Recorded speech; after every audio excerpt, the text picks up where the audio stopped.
ఈ రోజులలో చాలా మంది ఎముకల సమస్యతో బాధపడుతున్నారు. మోకాళ్ళ నొప్పులు, మోకాళ్ళలో గుజ్జు అరిగిపోవడం, నడుము నొప్పులు, ఏదైనా ప్రమాదాలు జరిగి కాలో చేయ విరిగినప్పుడు హాస్పిటల్ ట్రీట్మెంట్తో పాటు ప్రకృతి ప్రసాదించిన నల్లేరు కాడలను పచ్చడి చేసుకొని తింటే ఎంతో లాభం చేకూరుతుంది.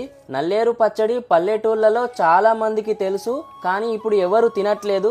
ఇది ఎక్కువగా కంచెల వెంబడి పెరుగుతుంది. దీన్ని మనం ఇంట్లో కుండీలలో పెంచుకొని అవసరం ఉన్నప్పుడు కూడా తినవచ్చు.